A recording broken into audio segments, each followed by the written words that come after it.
Hello everyone, welcome to my channel. आज की video में हम बिल्कुल बेसिक से शुरू करने वाले इकोनॉमिक्स को, जिसमें हम पढ़ेंगे कि इकोनॉमिक्स हम क्यों पढ़ते हैं, क्या जो है प्रॉब्लम्स क्रिएट है जिसकी वजह से हमें इकोनॉमी को पढ़ने की ज़रूरत है, और क्या टर्मिनोलॉजीज़ है जिसके बेसिस पे हम इकोनॉमी को पढ़ते हैं।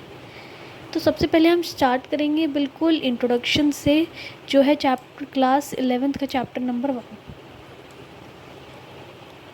तो अगर हम बात करें, सबसे पहला टॉपिक है हमारा इंट्रोडक्शन। अब इसमें क्या बताया गया है, इसमें ये बताया गया है कि हर एक सब्जेक्ट के स्टडी करने के अपने अपने लैंग्वेज होते हैं। जैसे कि मैथ्स की अपनी लैंग्वेज होती है जिसे हम अलजेब्रा कहते हैं, साइंस की अपनी लैंग्वेज होती है जिसे हम एक्सपेरिमेंट कहते हैं, अकाउंट्स की अपनी लैंग्वेज होती है जिसे हम प्रॉफिट एंड लॉस कहते हैं। सो सबकी अपनी अपनी लैंग्वेज है, तो इकोनॉमिक की भी अपनी एक अलग लैंग्वेज होती है। और एक जो इकोनॉमिक्स लैंग्वेज होती है, इसमें बहुत सी चीज़ें आती हैं, जैसे कि डिमांड, सप्लाई, मार्केट और बहुत सारी चीज़ें। इन चैप्टर्स में हम डिस्कस करेंगे, इस चैप्टर में हम डिस्कस करेंगे उन टर्म्स के बारे में और कुछ वर्ड्स जो इस इकोनॉमिस्ट यूज़ करते हैं। और मेन सबसे इम्पॉर्टेंट पर्पस है इस बुक का कि हम समझ पाए कि इकोनॉमिस्ट सोचती कैसे है। अब ऐसा तो नहीं है कि हम ये बुक पढ़ेंगे और बिल्कुल हम इकोनॉमिस्ट की तरह सोचने लग जाएंगे, नहीं। बस ये हमें बेस दे देगा कि हम कैसे सोचे, हम एफर्ट्स डाल सकेंगे उस तरफ, तो ये हमें बेस प्रोवाइड करेगा। तब इकोनॉमिक्स हम पढ़ते हैं, तो इकोनॉमिक्स किसकी बेसिस पे पढ़ते हैं? हम इकोनॉमी के बेसिस पे। अब इकोनॉमी क्या होती है? हम कितनी चीज़ें अपने आसपास होती हुई देख सकते हैं। कोई फ्लाईओवर बन रहा है, रेलवे बन रही है, माइनिंग हो रही है, फैक्ट्रीज़ है, शॉप्स है, बहुत सी चीज़ें ऐसे। और ये सारे इंस्टीट्यूशन और जो ऑर्गेनाइजेशन है, ये मिलकर क्या बनाते हैं? इकोनॉमी बनाते हैं। ये सब मिलकर क्या बना रहे हैं? इकोनॉमी बना रहे हैं। इन्हीं यूनिट्स की वजह से लोग कमा पाते हैं और एट द सेम टाइम वो चीज़ों को प्रोड्यूस भी कर रहे हैं, गुड्स एंड सर्विसेज प्रोवाइड भी कर रहे हैं जो सबको चाहिए। तो हम ओवरऑल ये कह सकते हैं, इकॉनमी क्या है? एक सिस्टम है जो प्रोवाइड करता है लोगों को कि वो काम करे और अर्निंग कमाए, मतलब कि इनकम कमाए। ये एक इस तरह की ऑर्गेनाइजेशन है जो प्रोवाइड करती है कि लोग कमाएं, और उसका मेन टास्क क्या होता है? ये जो रिसोर्सेज अवेलेबल है उसकी मदद से चीज़ों को बनाते हैं जो लोगों को चाहिए। जैसे कि अगर हम बात करें इंडियन इकोनॉमी में, जो सोर्सेज ऑफ प्रोडक्शन है वो किस में आ सकते हैं? हमारे एग्रीकल्चर, इंडस्ट्री, ट्रांसपोर्टेशन, कम्युनिकेशन, ये सब हमारे क्या है? सोर्स ऑफ प्रोडक्शन, की हम यहाँ से प्रोड्यूस कर रहे हैं चीज़ों को। Vital process. अब मेन क्या चीज़ है इकोनॉमी में? क्या मेन चीज़ है जिसकी वजह से इकोनॉमी चल पा रही है? तो मेन चीज़ है 3। पहला प्रोडक्शन, कंजम्पशन, इन्वेस्टमेंट और कैपिटल फॉर्मेशन। ये 3 चीज़ें हैं जो बहुत ज़्यादा ज़रूरी है इकोनॉमी के लिए। और इन तीनों चीज़ों को क्या कहते हैं हम? Economic activities. इकोनॉमिक एक्टिविटीज़ वो एक्टिविटीज़ होती है जो पैसों के लिए करी जाती है, which is done to earn a certain amount of income. तो वो हमारी इकोनॉमिक एक्टिविटीज़ होती हैं, और इकोनॉमिक एक्टिविटीज़ परफॉर्म करना बहुत ज़्यादा ज़रूरी है एक इकोनॉमी के लिए। अब हम इकोनॉमिक्स पढ़े ही क्यों? क्वेश्चन आता है कि क्यों पढ़ा जाए इसे। अब हम सिनेमा जाते हैं मूवी देखने, हम रेस्टोरेंट जाते हैं खाना खाने, हम स्कूल जाते हैं एजुकेशन लेने, और ताकि हम कैपेबल बन सके कि हम कमा पाए। इसका मतलब है हर एक एक्टिविटी एक स्पेसिफिक रीज़न की वजह से हो रही है, एक स्पेसिफिक रीज़न के लिए हो रही है। इकोनॉमिक्स इज स्टडीड बिकॉज, क्यों पढ़ते हैं हम? ताकि हम इन चीज़ों को समझ सकें। जो इकॉनमी में हो रहा है हम इन चीज़ों को समझ सकें। पर जो मेन रीज़न है इकोनॉमिक्स को पढ़ने का, उसे हम एक सिंगल वर्ड में अगर बोले तो वो क्या है? स्कार्सिटी, कमी है। इसीलिए हमें पढ़ना चाहिए। हमें ये सबको पता है कि ह्यूमन वांट ज़्यादा है, ह्यूमन ज़्यादा चाहता है, पर सोर्सेज इतने हैं ही नहीं। मान लो तुम 10 बिस्किट चाहते हो पर शॉपकीपर के पास 10 है ही नहीं, उसके पास सिर्फ 5 ही है। तो ये क्या, ह्यूमन वांट्स ज़्यादा है और अवेलेबल सोर्सेज कम है। तो हमें इन्हें एलोकेट इस तरीके से करना है कि हम हर एक ह्यूमन वांट्स को सेटिस्फाई कर सकें। इसीलिए इकोनॉमिक्स जो है कंसर्न्ड है कि हम सेलेक्ट करें रिसोर्सेज को कुछ कंडीशन के अंडर। अब कंडीशन क्या है? स्कार्सिटी। मतलब स्कार्सिटी में होते हुए हमें रिसोर्सेज का सिलेक्शन इस तरीके से करना है ताकि हम ह्यूमन नीड्स पूरी कर सकें। अब स्कार्सिटी क्या होता है? स्कार्सिटी जैसे हमने बात करी, स्कार्सिटी होता है लिमिटेशन, कमी। सप्लाई कम हो रही है, डिमांड ज़्यादा है, यानी कम प्रोडक्शन हो रही है और लोग डिमांड मतलब मांग ज़्यादा रहे हैं उस कमोडिटी को। ये इस तरीके सिचुएशन है जहाँ पर वांट्स मतलब जो हम चाहते हैं वो ज़्यादा है और रिसोर्सेज कम है, और जिसकी वजह से गुड्स सोसाइटी में उस टाइम पे अवेलेबल नहीं हो पाते जब मुझे चाहिए, क्योंकि रिसोर्सेज ही नहीं है कि हम लोगों की नीड्स को सेटिस्फाई कर सकें। और स्कार्सिटी यूनिवर्सल प्रॉब्लम है। हर एक इंडिविजुअल, कोई भी इंसान हो, कोई ऑर्गेनाइजेशन हो, कोई भी इकॉनमी हो, ये सब फेस कर रहे हैं। जो स्कार्सिटी है रिसोर्सेज की, इसकी वजह से इकोनोमाइजिंग होती है रिसोर्सेज की। अब ये इकोनोमाइजिंग वर्ड क्या है? अभी हमने एक वर्ड पढ़ा स्कार्सिटी, अब हम पढ़ रहे हैं इकोनोमाइजिंग। इकोनोमाइजिंग का मतलब है कि ऑप्टिमम, सही तरीके से उस चीज़ का इस्तेमाल करना है जो हमारे पास है, ऑप्टिमम यूज़ करना है जो हमारे पास है। इकोनोमाइज़ करने का इसलिए ज़रूरी है ताकि हम मेन हमारी सारी चीज़ कहाँ है? सेटिस्फेक्शन। हमें ह्यूमन वांट्स और नीड्स को सेटिस्फाई करना है और वही हमारा टारगेट रहता है। ह्यूमन वांट्स अनलिमिटेड और रिसोर्सेज लिमिटेड है, जिसकी वजह से हमें इकोनोमाइज़ करना ज़रूरी है। स्कार्सिटी एक अकेली प्रॉब्लम नहीं है पूरी इकॉनमी में। अगर रिसोर्सेज कम है ये एक प्रॉब्लम हो सकता है, पर अगर हम और बात करें कि स्कार होना, रिसोर्सेज के ऑल्टरनेटिव यूज़ भी हो सकते हैं। मतलब कि एक रिसोर्स को हम दूसरे और किसी यूज़ में लेके आ सकते हैं। तो ऑल्टरनेट जैसे अगर रिसोर्सेज कम है तो उस रिसोर्सेज मतलब जितनी रिसोर्सेज हमारे पास है उसी को अलग अलग वेज में यूज़ करना। जैसे कि हमें पता है पेट्रोल कम है, डिमांड पेट्रोल की ज़्यादा है पर है कम मार्केट में। पर इससे बड़ी प्रॉब्लम ये है कि स्कार्सिटी के साथ साथ व्हीकल्स में ही यूज़ नहीं किया जा रहा है ये मशीन। जैसे कि मान लो कि हम सोचे कि पेट्रोल कमी है तो व्हीकल नहीं चल पा रही, गाड़ियाँ नहीं चल रही है, तो सिर्फ गाड़ियों में ही थोड़ा ना पेट्रोल डल रहा है। पेट्रोल तो मशीनों में डल रहा है, रेलवेज़ में डल रहा है, रेलवेज़ के इंजन में, एयरप्लेन में, जनरेटर में, इन सब चीज़ों में पेट्रोल डलता है। और बहुत सी चीज़ें जिसमें पेट्रोल का इस्तेमाल होता है, सिर्फ गाड़ियाँ ही थोड़ना है जिनको इफ़ेक्ट पड़ रहा है पेट्रोल की कमी की वजह से। सारी चीज़ें हैं जिनको इफ़ेक्ट पड़ रहा है। जब भी एक कमोडिटी को हम चूज़ करते हैं एक यूज़ के लिए, किसी भी एक यूज़ के लिए अगर हम उसे चूज़ करते हैं कि हम वो कमोडिटी यूज़ करेंगे, जो बाकी सारी वैल्यूएबल यूजेस है उन्हें रिजेक्ट कर रहे हैं। कि फॉर एग्ज़ाम्पल कोई भी अगर हम कमोडिटी लेते हैं,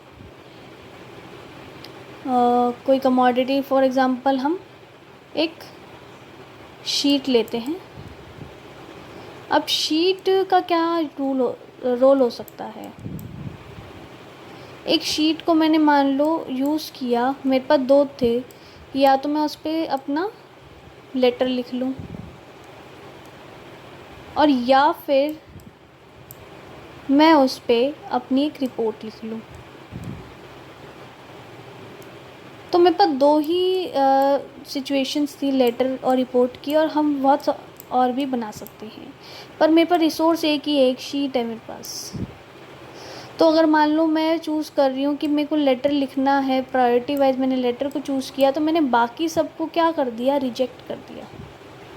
तो इससे क्या अराइज हुआ, चॉइस करना पड़ेगा, मुझे चूज़ करना पड़ेगा कि कौन सा रिजेक्ट करूँ मैं और कौन सा एक्सेप्ट करूँ।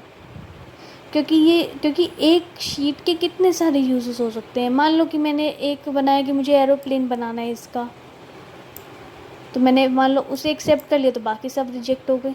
तो बहुत सी ऐसी चीज़ें हैं कि एक रिसोर्सेज के मल्टीपल यूजेस हो सकते हैं, और हमें ये चूज़ करना है कि हमें उसे किस में यूज़ करना है, उस टाइम पे हमें क्या ज़रूरत है, हम उसके हिसाब से चूज़ करेंगे।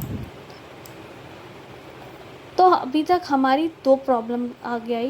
पहली कि हमारे पास हमारी स्कार्सिटी ऑफ रिसोर्सेज कम है, और दूसरा कि ये जो स्कार्सिटी है इसकी वजह से प्रॉब्लम ऑफ चॉइस क्रिएट हो रही है। अगर मान लो एक ट्रे में तुम्हें चाय लाने के लिए कहा, पर चाय पत्ती कम थी, तो तुमने 4 कप चाय बनाई, पर मेहमान आए हुए हैं 6, तो 2 कॉफ़ी रख दी। तो जो दो कॉफ़ी लेंगे पर्सन, वो चाय को सेक्रीफाइस कर रहे हैं, और जो मान लो कोई चाय ले रहा है वो कॉफ़ी को मतलब सेक्रीफाइस, हमें रिजेक्ट करना पड़ रहा है, चॉइस करनी पड़ रही है, क्योंकि हमारे पास रिसोर्सेज कम हैं। हमें कॉफ़ी लेनी पड़ रही है क्योंकि हमारे पास चाय कम है। इसी तरीके से हम बहुत से एग्ज़ाम्पल्स ले सकते हैं, जिसमें हम देख सकते हैं कि अगर रिसोर्सेज कम होते हैं तो हमें चूज़ करना पड़ता है कि हम क्या उसका यूज़ करें। फिर आता है इकोनॉमिक प्रॉब्लम। इकोनॉमिक प्रॉब्लम है क्या क्या, जैसे अभी तक हमने पढ़ा कि ह्यूमन वांट्स अनलिमिटेड है और जो रिसोर्सेज है वो लिमिटेड है। तो देयरफॉर जो भी वांट्स है वो नहीं फुलफ़िल करी जा सकती। मान लो हमारे पास 100 रुपये है, और उस 100 रुपये में मैं कह रही हूँ कि मुझे पिज़्ज़ा भी खाना है, मुझे बर्गर भी खाना है, तो मैं दोनों चीज़ों को सेटिस्फाई तो नहीं कर सकती ना, मुझे एक को तो सेक्रीफाइस करना ही पड़ेगा। तो मेरे पास अगर रिसोर्सेज कम है तो सारी वांट्स फुलफ़िल नहीं करी जा सकती। और सेटिस्फेक्शन को बढ़ाने के लिए, अब मान लो मैंने दोनों में से सिर्फ बर्गर खाया, मैंने पिज़्ज़ा नहीं खाया, तो मेरी सेटिस्फेक्शन कम हुई, मुझे सेटिस्फाइड नहीं हुआ। तो उस चीज़ को बढ़ाने के लिए जो कंज्यूमर है वो चूज़ करता है, चॉइस करता है कि कौन सा गुड खाने से उसको सबसे और मतलब कौन सा गुड खाना चाहिए और कितनी क्वांटिटी में खाना चाहिए कि वो सेटिस्फाई हो जाए।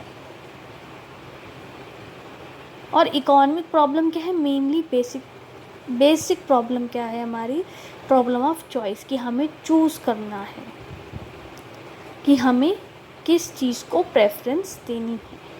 अब पिज़्ज़ा और बर्गर में से मैंने ऐसा किया कि पिज़्ज़ा और बर्गर दोनों नहीं आ सकते।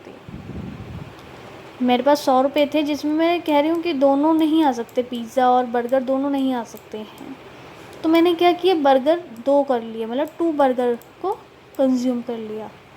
तो इससे क्या इकोनॉमिक क्या कहती है कि 2 बर्गर कंज्यूम करने से मेरे को उतनी ही सेटिस्फेक्शन मिलेगी जितनी मुझे एक पिज़्ज़ा और एक बर्गर खाने से मिल रही थी। ठीक है, इसके बारे में हम और भी फर्दर बात करेंगे आगे, धीरे धीरे जब हम जाएंगे तो उसके बारे में हम आगे पढ़ते जाएंगे।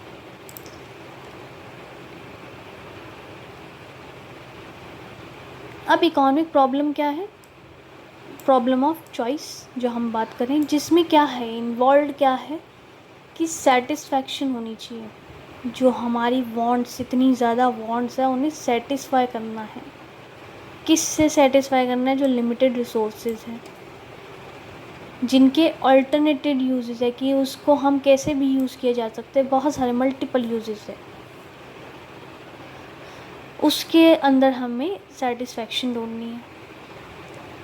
अब रीज़न क्यों होती है ये इकोनॉमिक प्रॉब्लम, वजह क्या है इन चीज़ों की? अभी तो हमने प्रॉब्लम पढ़ ली, पर अब ये प्रॉब्लम हो क्यों रही है?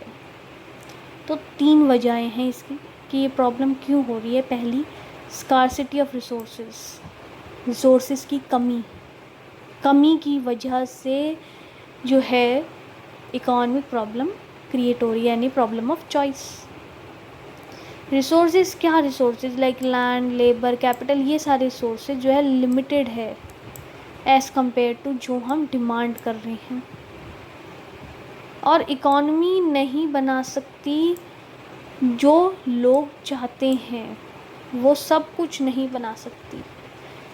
और यही बेसिक रीज़न है कि इकोनॉमिक प्रॉब्लम अराइज हो रही है इकोनॉमी में। स्कार्सिटी हर जगह है, सिर्फ इंडिया नहीं, हर जगह, जापान हो, कहीं पर भी हो, स्कार्सिटी है। हम कहेंगे जापान टेक्नोलॉजिकली एडवांस है, पर मैन पावर उसकी कम है एज़ कम्पेयर टू इंडिया। तो कहीं ना कहीं, किसी ना किसी पॉइंट पे हर जगह स्कार्सिटी है, हर इंडिविजुअल, हर ऑर्गेनाइजेशन, हर कंट्री में स्कार्सिटी है। अगर रिसोर्सेज कम होते ना तो प्रॉब्लम होती ही नहीं। तो मेन प्रॉब्लम क्या है? रिसोर्सेज कम है। फिर दूसरी प्रॉब्लम आती है अनलिमिटेड ह्यूमन वांट्स। ह्यूमन इतना ज़्यादा मांग रहे हैं कि ख़त्म ही नहीं हो रहा, अपने सेटिस्फाई को फुलफ़िल ही नहीं कर पा रहे हैं।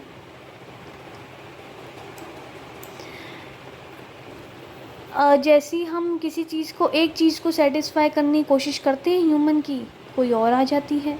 मान लो अब फ़ोन को देखो कि फ़ोन के कितने सारे वेरिएशंस आते हैं, अलग अलग वेरिएशंस आते रहते हैं। लैपटॉप्स, इतनी सारी, हर एक इलेक्ट्रॉनिक आइटम हो, कोई भी चीज़ हो, सबके वेरिएशंस आते रहते हैं। अब ये वेरिएशन आने की वजह से क्या होता है कि मतलब वेरिएशन आ रही है, क्यों आ रही है? क्योंकि लोग फिर बोर हो जाते हैं, उन्हें लगता है कुछ नया आए, कुछ नया चाहिए हमें, और इसी वजह से वो कभी ख़त्म हो ही नहीं रही है।